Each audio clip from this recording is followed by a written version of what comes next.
Hello friends, welcome back to GK Prince Academy. तो हम लोग डिस्कस कर रहे थे यूथ कंपटीशन बुक के आरआरबी ग्रुप डी के परीक्षा के जो है प्रैक्टिस सेट लगा रहे थे। तो उसी का ये नेक्स्ट वीडियो होगा। इसमें हम लोग देख रहे थे साइंस के पोर्शन की, ठीक है। सामान्य विज्ञान के जो 25 क्वेश्चन आने वाले हैं उसका हम लोग डिस्कस कर रहे थे, प्रैक्टिस वाइज लगा रहे थे। तो इसमें प्रैक्टिस 1 एंड प्रैक्टिस 2 ये दोनों हो चुका है। आज के इस वीडियो में जो हम शुरुआत करेंगे प्रैक्टिस सेट नंबर 3, जो कि बहुत ही इंपॉर्टेंट है ग्रुप डी रेलवे के लिए और इसका परीक्षा नज़दीक है। तो कोशिश करेंगे इसको हम जल्दी से जल्दी इस बुक को जो है समाप्त करें, ठीक है। इसमें आज का प्रैक्टिस सेट 3 होगा और इसमें अगर हम देखें तो इसमें कितने प्रैक्टिस सेट हैं, तो पहले वाले में मैंने बताया था इसमें टोटल 10 प्रैक्टिस सेट है, ठीक है।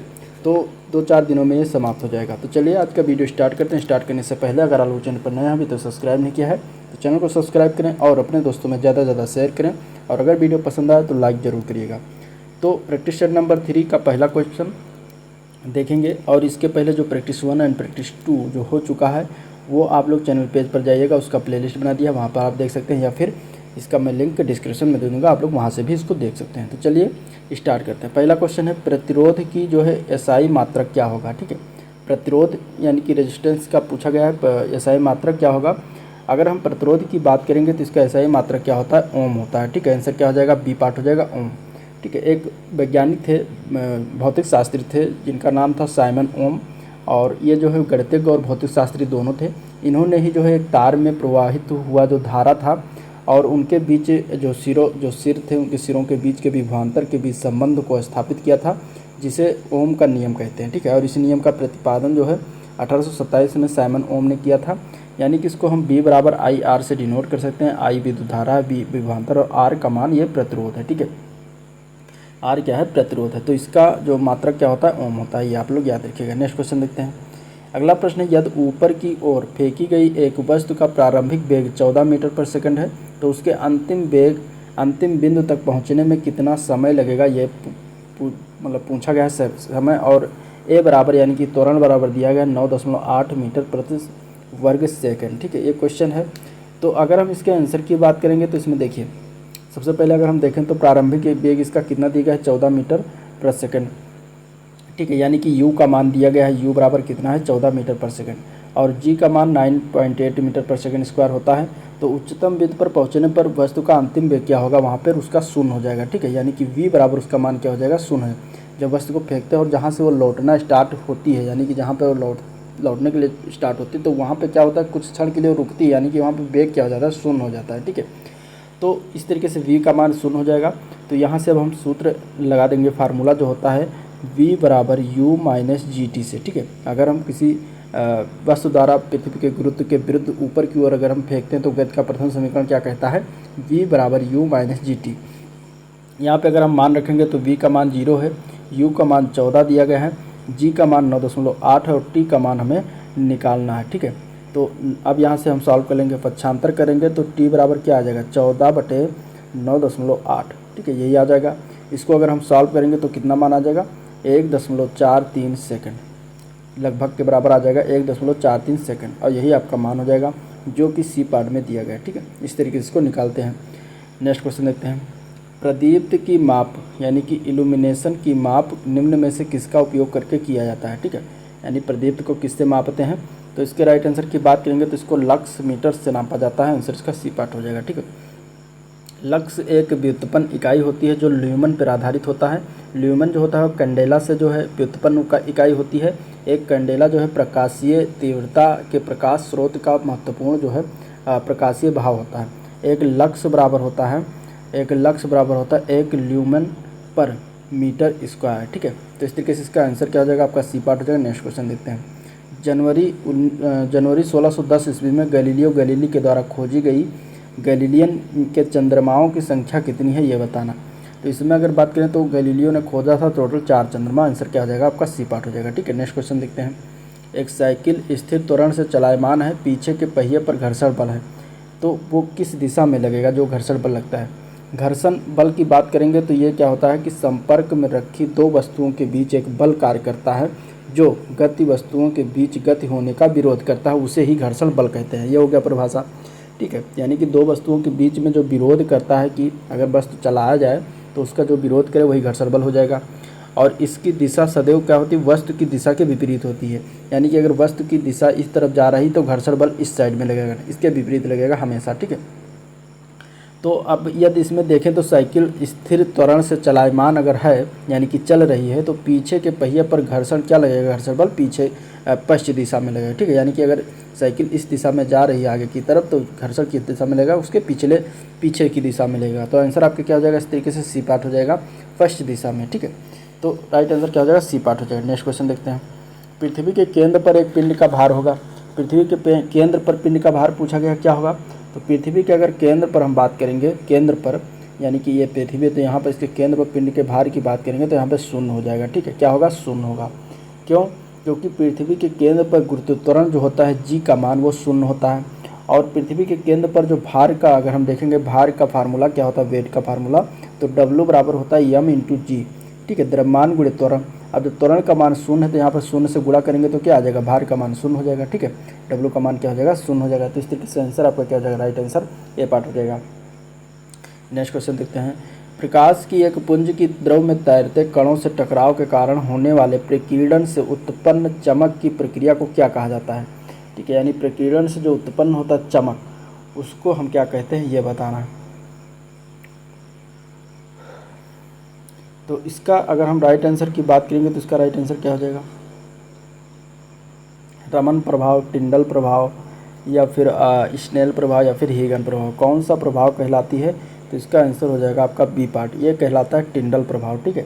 किसी कोलाइडी विलयन में उपस्थित कणों द्वारा प्रकाश का प्रकीर्णन होने की परिघटना क्या कहलाता है, टिंडल इफेक्ट कहलाता है।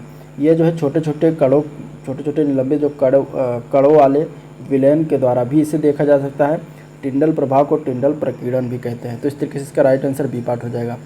नेक्स्ट क्वेश्चन है, CGS प्रणाली में विकृति की इकाई क्या होगी, ठीक है। CGS प्रणाली में पूछा गया है, एक MKS प्रणाली होता है, तो CGS प्रणाली में पूछा गया है। तो अगर हम विकृति की बात कर रहे हैं तो विकृति बराबर क्या होता है, लंबाई में वृद्धि या कमी बटा प्रारंभिक लंबाई, यानी कि लंबाई में वृद्धि या कमी को कह सकते हैं डेल्टा एल अपान एल। तो इसमें देखिए ऊपर भी दूरी ही है, नीचे भी दूरी ही है, तो दोनों में दूरी है तो इसका मात्रक भी मीटर होता है, नीचे की मात्रक मीटर होगा, तो ये दोनों कट जाएगा। तो विकृति का क्या मान हो जाएगा, विकृति का कोई मात्रक नहीं होता है, ठीक है। इसका मतलब कोई इकाई नहीं होता है। आंसर आपका इसमें सी पार्ट से हो जाएगा, कोई मात्रक नहीं, ठीक है। विकृति एक ही मात्रक में दो मानों का अनुपात होता है, अर्थात विकृति का कोई मात्रक नहीं होता है, ये आपको जानना है। इस तरीके से पूछ लिया जाएगा तो आप लोग लगा भी सकते हैं, विकृति का कोई मात्रक नहीं होता। नेक्स्ट क्वेश्चन, हवा में ध्वनि का वेग लगभग कितना होता है, इसके पिछले वाले भी प्रैक्टिस में बात हुई है। हवा में ध्वनि का वेग जो होता है वो 330 मीटर पर सेकंड होता है। राइट आंसर आपका बी पार्ट हो जाएगा, ठीक है। नेक्स्ट क्वेश्चन, प्रकाश का क्वांटम सिद्धांत किसके द्वारा प्रदान किया गया था, क्वांटम थ्योरी जो थी वो किसके द्वारा दिया गया था या प्रदान किया गया था, ये बताना। तो प्रकाश का क्वांटम थ्योरी जो था वो किसके द्वारा, मैक्स प्लांक एक थे भौतिक विज्ञानी, उन्होंने भौतिक शास्त्री थे, उन्होंने जो है इसको दिया था, ठीक है, क्वांटम सिद्धांत, मैक्स प्लांक। तो आंसर आपका क्या हो जाएगा, बी पार्ट हो जाएगा, प्लांक। क्वांटम की ऊर्जा क्या होती है, E बराबर होता है hv, क्या होता है hv, ठीक है। जहाँ पर h क्या होता है, प्लांक नियतांक होता है, और इसके बाद इसमें देखें तो v जो है आपतित प्रकाश की आवृत्ति होती है, ठीक है। तो इस तरीके से आपको याद रखिएगा। नेक्स्ट क्वेश्चन देखते हैं, दोलक के लिए जो है निम्नलिखित में से कौन सा कथन गलत है इसमें से। तो इसमें अगर हम दोलक की कथन गलत की बात करें, देखिए संकेत लाइन वेव होते हैं, हो सकते हैं, संकेत स्क्वायर वेव हो सकते हैं, संकेत अर्ध स्क्वायर जो होते हैं वेव हो सकते हैं, या फिर रेडियो ट्रांसमीटर द्वारा प्रसारित सिग्नल दोलक सिग्नल के उदाहरण है। तो इसमें से कौन सा एक गलत है ये बताना। गलत की बात करेंगे तो इसमें राइट आंसर जो हो जाएगा आपका सी पार्ट, ये जो लिखा गया संकेत अर्ध स्क्वायर हो सकते हैं, ये गलत है, ठीक है। विद्युतीय दोलन एक इलेक्ट्रॉनिक परिपथ होता है जो एक इलेक्ट्रॉनिक सिग्नल का उत्पादन करता है, जो एक साइन वेव या स्क्वायर वेव के रूप में हो सकती है, मगर अर्ध स्क्वायर वेव में ये नहीं हो सकता, ठीक है। तो इस तरीके से आपका आंसर क्या हो जाएगा, सी पार्ट हो जाएगा। नेक्स्ट क्वेश्चन, क्लोरीन गैस का उपयोग निम्न में से किसके निर्माण में किया जाता है। क्लोरीन गैस की बात कर रहा है तो ब्लीचिंग पाउडर का निर्माण करने के लिए क्लोरीन गैस का प्रयोग करते हैं, ठीक है। ब्लीचिंग पाउडर को क्या कहते हैं, विरंजक चूर्ण भी कहा जाता है। इसका रासायनिक सूत्र क्या होता है, CaOCl का होल ट्वाइस, ये इसका रासायनिक सूत्र होता है ब्लीचिंग पाउडर का, ठीक है। रासायनिक नाम की बात करेंगे तो कैल्शियम ऑक्सीक्लोराइड इसको कहते हैं, ठीक है। तो इसमें क्या प्रयोग करते हैं, क्लोरीन का प्रयोग किया जाता है। नेक्स्ट क्वेश्चन देखते हैं, निम्नलिखित में से कौन सा इसमें से कथन गलत है। एक गलत कथन की बात करेंगे तो कण पदार्थ के कण स्थिर अवस्था में होते हैं, पदार्थ के कण बहुत छोटे होते हैं, पदार्थ के कण एक दूसरे को आकर्षित करते हैं, पदार्थ के कणों के बीच रिक्त स्थान होता है। इसमें से कौन सा गलत है? गलत की बात करेंगे तो आपका ऑप्शन इसमें ए पार्ट हो जाएगा, ठीक है। पदार्थ के कण जो स्थिर अवस्था में लिखे होते हैं ये गलत है, बाकी और इसके कथन इसके बारे में तीनों सही हैं, ठीक है। पदार्थ के कण अस्थिर अवस्था में नहीं होते। नेक्स्ट क्वेश्चन, एक तत्व का परमाणु भार W और परमाणु संख्या n है, यदि इस परमाणु केंद्र में जो है प्रोटॉन की संख्या कितनी होगी ये बताना है, ठीक है। यदि परमाणु भार W हो, परमाणु संख्या n हो, तो प्रोटॉनों की संख्या उसमें कितना होगा ये बताना। प्रोटॉनों की संख्या जो परमाणु संख्या होती है वही प्रोटॉनों की संख्या होती है, तो आपका आंसर क्या हो जाएगा? ए पार्ट हो जाएगा। प्रोटॉनों की संख्या भी n ही होगा, ठीक है। प्रोटॉन जो होता है एक ऊपर परमाणु कण होता है जिस पर धनात्मक आवेश होता है। ये जो है किसी तत्व में उपस्थित प्रोटॉन की संख्या को उस तत्व की परमाणु संख्या ही कहा जाता है, ठीक है। तो आंसर आपका ए पार्ट हो जाएगा। नेक्स्ट क्वेश्चन, गुणसूत्र किसे कहते हैं, किससे संबंधित है? गुणसूत्र किससे संबंधित इनमें से? तो गुणसूत्र जो होता है वह आनुवांशिक लक्षणों के संचारण से संबंधित होता है। आपका आंसर इसमें सी पार्ट हो जाएगा, ठीक है। गुणसूत्र का निर्माण जो होता है वह DNA एवं प्रोटीन से होता है, ठीक है। और ये जो है आनुवांशिक गुण एक पीढ़ी से दूसरी पीढ़ी में जाते हैं, जो अर्थात गुणसूत्र आनुवांशिक गुणों का ही वाहक होता है। तो आंसर आपका सी पार्ट हो जाएगा। अगला प्रश्न है, एक पशु के शरीर से सबसे बड़ी कोशिका इनमें से कौन सी होती है? एक पशु के शरीर की सबसे बड़ी कोशिका पूछा गया है। राइट आंसर की बात करेंगे तो वो हो जाएगा न्यूरॉन। न्यूरॉन जो होता है वो सबसे बड़ी कोशिका होती है पशुओं में, ठीक है। आंसर क्या हो जाएगा? बी पार्ट हो जाएगा। अगला प्रश्न है, तापीय अपघटन के दौरान अमोनियम नाइट्रेट उत्पन्न करता है। अमोनियम नाइट्रेट क्या उत्पन्न करता है? तो इसके अगर हम आंसर की बात करेंगे तो N2O + H2O, ये दो चीज़ें जो है अमोनियम नाइट्रेट उत्पन्न करता है, ठीक है। अमोनियम नाइट्रेट का एक अकार्बनिक यौगिक होता है। इसका रासायनिक सूत्र क्या होता है? NH4NO3 होता है, ठीक है। इसको जब हम तापीय अपघटन कराएंगे तो ये N2O और प्लस और H2O में ये टूट जाता है, अपघटित हो जाता है, ठीक है। तो इसका आंसर आपका बी पार्ट हो जाएगा, ठीक है। तो चलिए नेक्स्ट क्वेश्चन देखते हैं। विरंजक चूर्ण को जल में मिश्रित करने पर कौन सी गैस निष्कासित होगी? अभी विरंजक चूर्ण मैंने ऊपर बताया किसको कहा जाता है? ब्लीचिंग पाउडर को कहा जाता है। अब ये कह रहा है कि जल में अगर हम मिश्रित करेंगे तो कौन सी गैस उससे निकलेगी ये बताना है। तो इसके अगर हम राइट आंसर की बात करेंगे तो इसमें क्लोरीन गैस निकलेगी, ठीक है। उसको बनाने के लिए क्लोरीन गैस को मिलाया जाता है और जब इसको जल में मिश्रित करेंगे तो क्या होगा? क्लोरीन गैस इससे उत्सर्जित होगा, निकलेगी, ठीक है, जब H2O को मिलाएंगे। तो इस तरीके से इसका आंसर क्या हो जाएगा? डी पार्ट हो जाएगा। विरंजक चूर्ण या फिर ब्लीचिंग पाउडर को मैंने अभी ऊपर बताया कि इसका फार्मूला क्या होता है? CaOCl2, ठीक है। इसमें H2O मिलाएंगे तो CaOH का होल ट्वाइस ये बनेगा प्लस Cl2 यानी कि क्लोरीन गैस निकलेगी, ठीक है। नेक्स्ट क्वेश्चन, निम्न में से कौन सा जानवर अपना लिंग बदल सकता है? इसमें से बताना है। तो अगर हम इसमें बात करेंगे तो इसमें स्नेल जो होता है टाइप का जानवर, ये क्या है? अपना लिंग बदल सकता है। कुछ प्रजातियां जो होती हैं वो बदल सकती हैं लिंग अपना, जैसे कोरल रीफ मछलियां जो होती हैं अपना लिंग परिवर्तन करने में सक्षम है। इसमें आती है क्लोनफिश, रैंसिस, ठीक है, और मोरेइल्स और गोबीज आदि की कोरल रीफ मछलियां हैं जो लिंग परिवर्तन करने में सक्षम होती हैं। इसमें से अगर ऑप्शन में देखेंगे तो स्नेल भी अपना लिंग परिवर्तन कर सकता है। राइट आंसर आपका स्नेल हो जाएगा। नेक्स्ट है, इनमें से कौन सी कोशिकाएं जड़ों से पौधों के अन्य भागों तक जल का परिचालन करती हैं? यानी कि जल को पहुंचाने का कार्य जो होता है पौधों में वो कौन सी चीज़ इसमें से करता है? फ्लोएम, वाहिका, चालन नलिका या फिर जाइलम। राइट आंसर की बात करेंगे तो इसका आंसर आपका क्या हो जाएगा? D part. जाइलम जो होता है वो जल का संचालन करती है, पौधों के अन्य भागों तक ले जाती हैं। ज फॉर जल, जा फॉर जाइलम, ये आपको याद रखिएगा, ठीक है। जा फॉर जाइलम, जा फॉर जल। जाइलम ऊतक जो है पौधों के जड़, तना और पत्तियों में पाया जाता है, इसे चालन ऊतक भी कहा जाता है, ठीक है। ये जो है विभिन्न प्रकार के 4 प्रकार के घटक का बना होता है। इसमें वाहिकाएँ होती हैं, ठीक है, वहनकाएँ होती हैं, वाहिकाएँ होती हैं, जाइलम तंत्र और जाइलम मृदुतक होता है, ठीक है। और जो पौधे भोजन निर्माण करते हैं और उनके फल और खनिज जो होता है वो कौन ले जाता है? तो वो होता है फ्लोएम, ठीक है। पौधों को पूरे शरीर, पूरे पौधों में कौन पहुंचाता है? तो वो होता है फ्लोएम, ठीक है।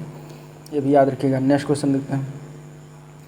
अगला प्रश्न है, एक पारंपरिक रक्तचाप मापने वाले उपकरण जिसमें चिकित्सक को पारे के काले में उतार चढ़ाव नजर आता है, हस्तचालित वायु पंप किससे जुड़ा होता है?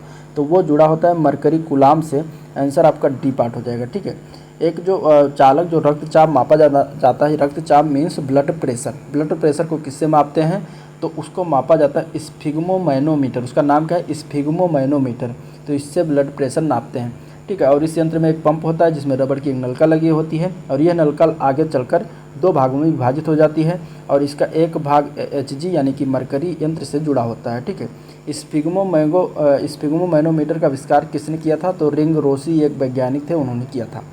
नेक्स्ट क्वेश्चन, ऊर्जा उत्पादन के दौरान ग्लूकोज का पापरूबेट पापरूबेट में विघटन कहाँ होता है? ठीक है, ऊर्जा उत्पादन के दौरान ग्लूकोज का पापरूबेट में विघटन कहाँ होता है ये बताना है।